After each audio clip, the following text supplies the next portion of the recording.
इन तीन नए मुख्यमंत्रियों की शक्ल बहुत ध्यान से देखिए और इन्होंने पद संभालते ही क्या काम किया इससे भी बहुत ध्यान से समझने बूझने की जरूरत है, क्योंकि इससे पता चलता है कि सीएम के पीछे की सोच, उसकी पॉलिटिक्स किस तरह से तस्वीर को बदलती है।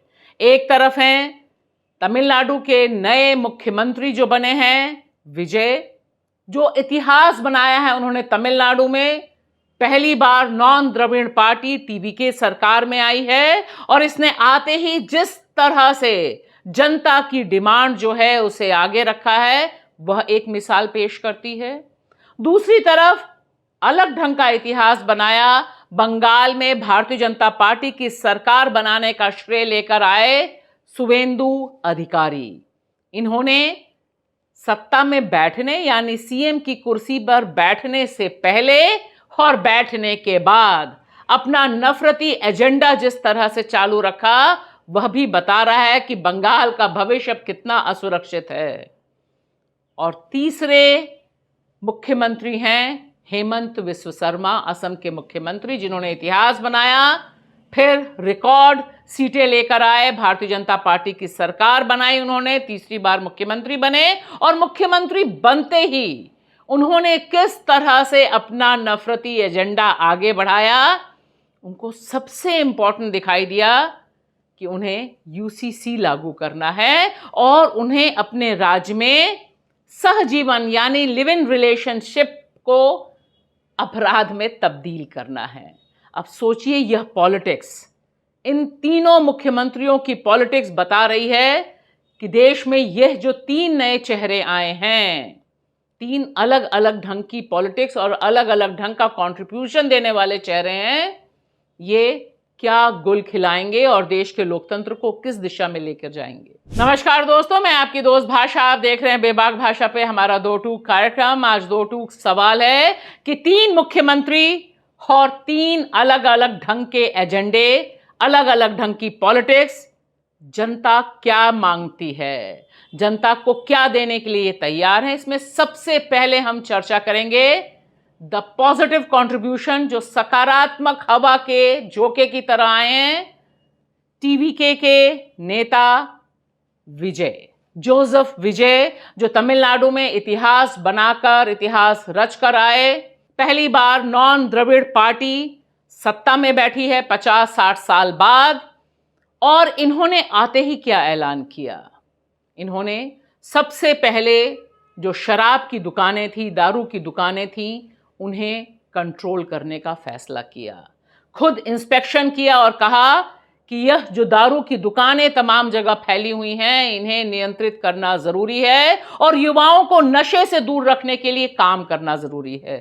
सिर्फ इतना ही नहीं, देश भर के युवाओं में जो सबसे बड़ा मुद्दा बना हुआ है नीट एग्जाम, जो पिछले 3-4 सालों में अनगिनत बार जिसके पेपर लीक हो चुके हैं, 24 लाख बच्चों का भविष्य जिस पर टिकता है, जिसमें तमिलनाडु से भी बड़ी संख्या में बच्चे अप्लाई करते हैं, डॉक्टर बनने का सपना देखते हैं। वहां उन्होंने केंद्र सरकार यानी मोदी सरकार से लिखित में अपील की है कि प्लीज आप इस परीक्षा को ही रद्द कर दीजिए। जो पहले सिस्टम था, लोग 12वीं पास करते थे, नंबर के आधार पर उनका एडमिशन होता था, उसी प्रक्रिया को आगे रखा जाना चाहिए।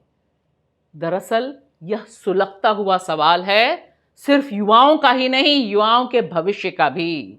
और अब आप देखिए, यह हैं हेमंत विश्व शर्मा, 2 बार असम के मुख्यमंत्री रह चुके हैं, तीसरी बार चुनकर आए हैं, बड़ी बहुमत से आए हैं। इसमें डिलिमिटेशन की क्या भूमिका है उस पर चर्चा अलग से, लेकिन आते ही इन्होंने किस तरह से अपना जो नफरती एजेंडा है यूनिफॉर्म सिविल कोड का, उस पर मुहर लगाई। पहली मीटिंग में ही सबसे ज्यादा इंपॉर्टेंट इन्हें यह दिखाई दिया कि यूनिफॉर्म सिविल कोड लागू करेंगे, निश्चित तौर पर मुसलमान आबादी पर गाज गिराने का काम करेंगे, लेकिन यहीं पर नहीं, इस यूनिफॉर्म सिविल कोड के बहाने जो जेंजी है, जो महिलाएं हैं, जो नौजवान महिलाएं हैं, उनके ऊपर कैसे गाज गिराई जा सकती है, इसका भी नमूना पेश कर दिया। इन्होंने कहा कि मेरे राज्य में कोई सहजीवन नहीं होगा, कोई लिविंग रिलेशनशिप नहीं होगा,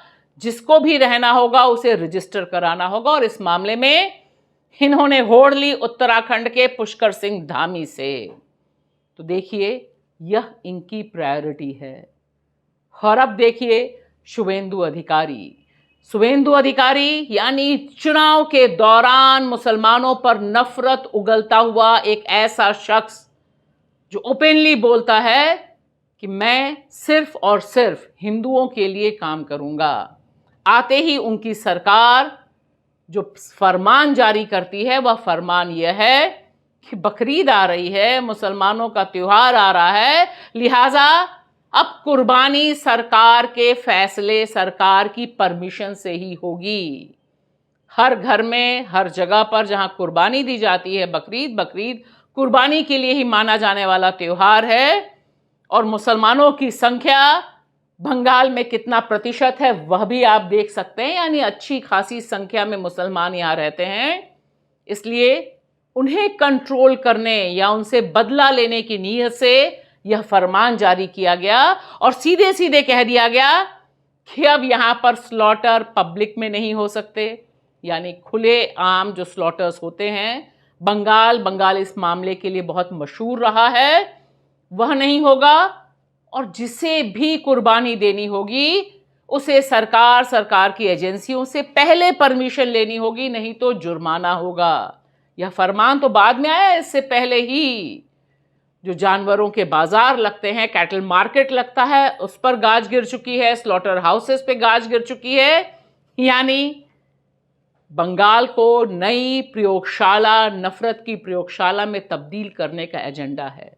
इन तीन मुख्यमंत्रियों पर चर्चा करनी इसलिए जरूरी है क्योंकि सत्ता संभालते ही इन्होंने यह साबित कर दिया कि इनकी प्रायोरिटी, इनकी प्राथमिकता क्या है। एक तरफ विजय, शपथ ग्रहण करते ही अपने वादे को पूरा करते हैं, मंच पे खड़े होकर ही जो प्रॉमिस किया है उस पर साइन करते हैं कि जनता को वेलफेयर स्कीम्स मिलें। और वहीं शुवेंदु अधिकारी की सरकार सत्ता में आते ही यह फरमान जारी करती है कि जिनके नाम एसआईआर में कट गए हैं उन्हें हम नागरिक ही नहीं मानेंगे और उन्हें तमाम सरकारी स्कीमों से वंचित कर देंगे। हेमंत विश्व शर्मा, उनका नफरती एजेंडा सबके सामने है। यह है तीन चेहरे, तीनों की पॉलिटिक्स और तीनों को कितनी चिंता है युवाओं की और अपने अपने राज्य में बसने वाले लोगों के विकास की। यह आप सोचिए और हमें कमेंट बॉक्स में जरूर लिखकर बताइए।